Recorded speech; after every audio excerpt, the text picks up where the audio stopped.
ProBuilder's Show Village, a long-standing feature at IBS, followed the trend to incorporate new technology during the past year by presenting an online experience like no other. One of those is the Healthy Clean Home, a roughly 3,200 square foot home, including a full finished basement. Designed and built for real by Thrive Home Builders in Denver's Central Park community, the Healthy Clean Home is a model of healthy indoor air quality and occupant comfort. We're joined by Stephen Myers, COO of Thrive, to give us some insider insight. Stephen, how does this home go beyond the highest levels of energy efficiency and healthy indoor air standards? We're trying to eliminate the carbon impact of these homes, not just reduce it. And so in our previous versions of zero energy homes, we've still had natural gas. So we were offsetting, kind of on a BTUs basis versus offsetting with the solar array on the home. But at the end of the day, you're still using fossil fuels. And so the fireplace was one of the last natural gas appliances left in the home. And so that was one that we felt that it was important to address. So that fireplace is running on the solar power generated on your home, just like every other component of that house is.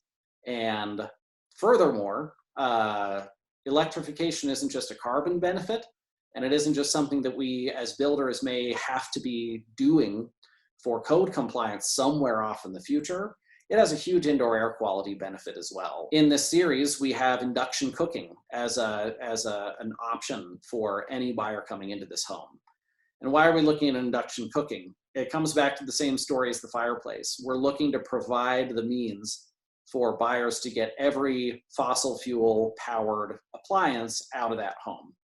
And again, the reasons for that are not only for the carbon neutral benefit of it, but the emissions from your cooktop are a really key source of indoor air pollutants in your home. And one of the examples I like to use is a camp stove. If you buy a camp stove at Target or Walmart today and bring it home, you'll need to just look at that warning label and it says, don't run it in an indoor space, right? You're supposed to be running it outdoors only. And at the end of the day, your natural gas fired cooktop isn't any different. There's nothing conceptually different happening there. You're still running a flame that's consuming the oxygen inside your home, and it's also discharging the exhaust of that combustion into the interior environment. And so from a health perspective, just so important to make sure that you're taking yet another source of indoor air pollutants out of your home. And while still really potentially enhancing the performance benefits of that cooktop over what people are accustomed to for cooking today. And then right above that, we've got a high efficiency vent hood. Super important to actually, make sure that those products of combustion, or even just products of cooking when you're using an induction cooktop, we still want to make sure that the stuff coming off of your food is being vented to the outside as you cook, and not just into the interior of the home. So a well-selected, high-performing vent hood is a really key element to making sure that the indoor air quality stays as good as we hope that it will as we go. That story continues in the mechanical room of the basement, right? What components there are part of your carbon neutral goals? So the electrification story as an optional feature is huge here. So we'll start with water heat. So we're talking about an optional feature to bring you an electric water heater, and not the old school resistive electric water heater that we might have seen in kind of non-natural gas markets. We're talking about a high efficiency heat pump water heater. So once again, getting rid of one of the final vestiges of natural gas in the home as an option for our buyers. And in the model that we've built, we went for that full electrification to really show it off. And then looking at the HVAC, you've got a lot of different choices to really not only start from a really great foundation, but then build further on both the health and efficiency in the home. So one of the things that you'll see is a Mitsubishi heat pump unit that's providing both the heating and cooling for the home. And that is fully electric with no natural gas backup. And that's a big difference from what we've had to do in the past. Previous units that we used didn't perform well enough in cold outside temperatures outside. So you still needed to have a natural gas element in there for when the exterior temperatures outside would drop to, say, single digits or below. Then that natural gas unit kicks in and provides the additional heat that the heat pump unit can't do on its own. But this particular unit from Mitsubishi doesn't need that natural gas backup crutch. So we're in a fully electric HVAC world for this particular series of homes.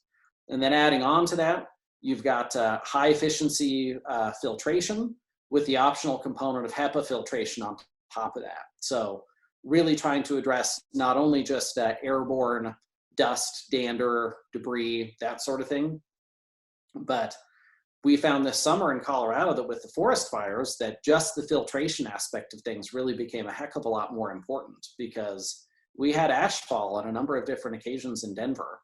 And so, you know, any old furnace filter will capture a little bit of that, but the high performance filtration really does a great job of filtering that out. And then the final piece in there before we kind of move on from the mechanicals of the home is a balanced, or we kind of call it pseudo-balanced, solution for bringing fresh air into the home. That's really one of the final pieces of trying to get that indoor air quality the way we want it in these homes, is that you've got to bring in a source of fresh air. And certainly there's a lot of pretty rudimentary ways to handle the basic ASHRAE requirements that you need for ventilation. And certainly in our market, one of the most popular ways to do that is with continuous exhaust. But continuous exhaust fans, we're never exactly sure where it is that they're grabbing their air from. And it could be that they're pulling air from the attic, and it could be that they're pulling the air from the garage. A lot of places, you know, those are probably the two places where you'd least like to be pulling fresh air from. And that's just the reality of continuous exhaust, is that it's going to be grabbing the air from somewhere, and it may not be somewhere that's actually, you know, bringing in good quality air, fresh air for you. So it's important to do that in a controlled fashion. And so bringing that fresh air into the HVAC system and then distributing through the house, that helps us dilute those pollutants and then exhaust them to make sure that you're just getting that constant change of air out in the home in a controlled fashion to make sure that you're still getting the conditioning that you want in the home as well. You know, we've seen some evidence that there's, you know, having a proper level of humidity in the home has some health benefit for the occupants as well. That's a very regional spec, but then Denver is so dry, especially in the winter, that I imagine your buyers appreciate that added health benefit. Are there other regionally specific features you built in to improve indoor air quality and occupant health? The first one is radon. We live in a high-risk radon area, and the traditional approach of builders has been to build the home and disclaim radon. And after you move in, go get it tested, and you get to deal with it. And that's an approach that we've never been comfortable with and never liked. And so we initially started with a passive system where essentially the piping was present underneath the home to provide a certain level of ventilation under the slab to give radon another path to go rather than percolate up into your home. But several years ago, we decided that that really wasn't enough either.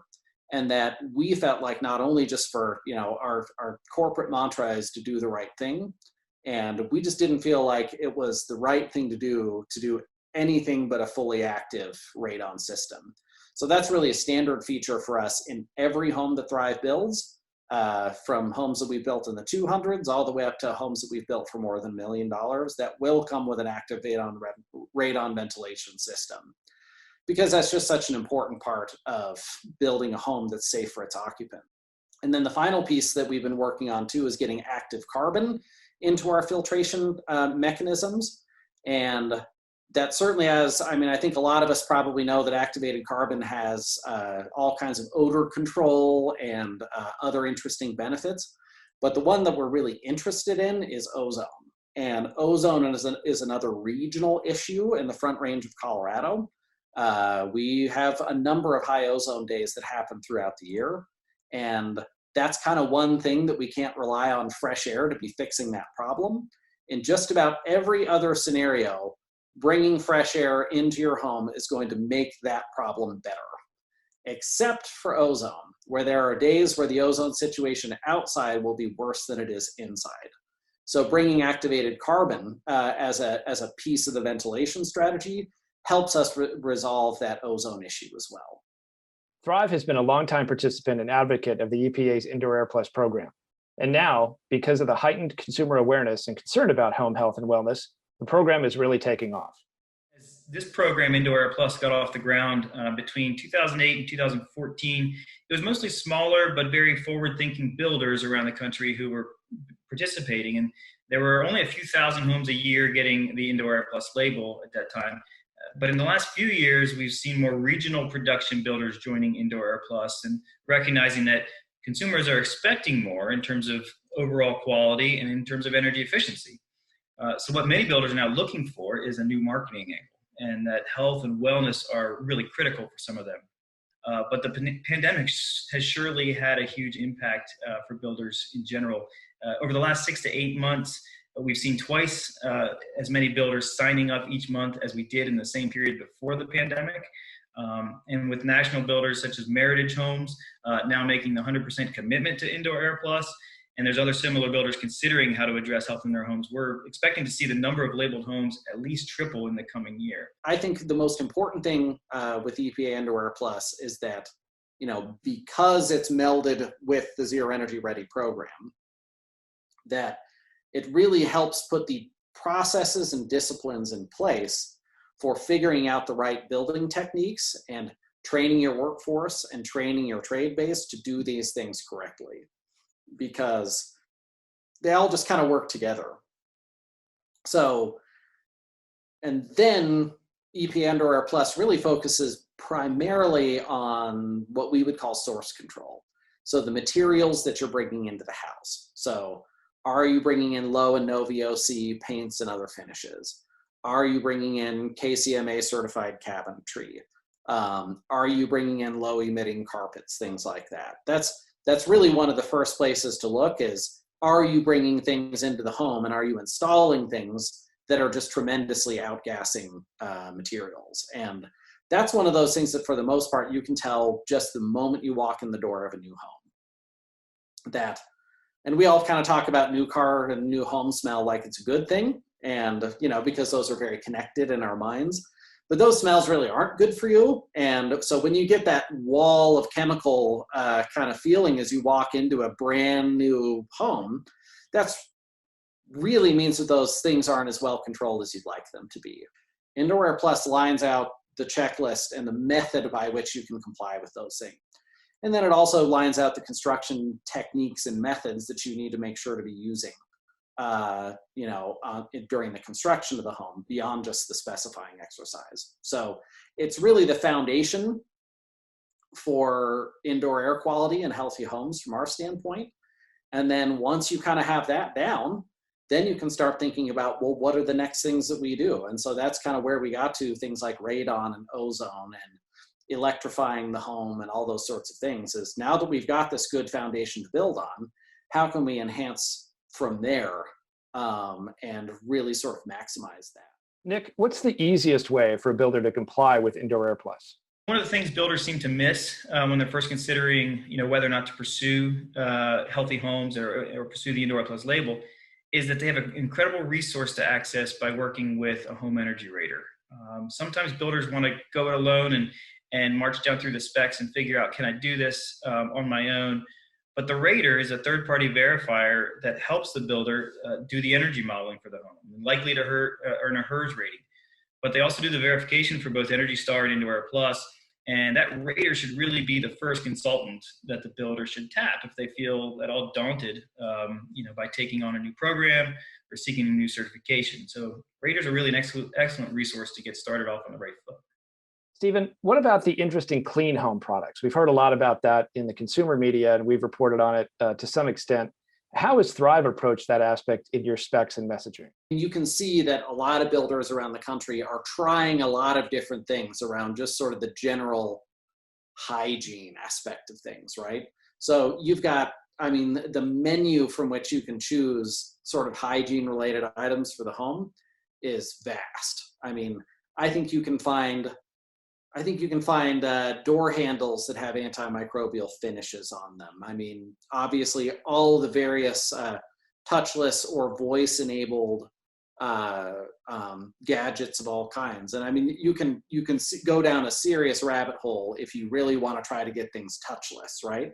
But it's out there, it's there for you.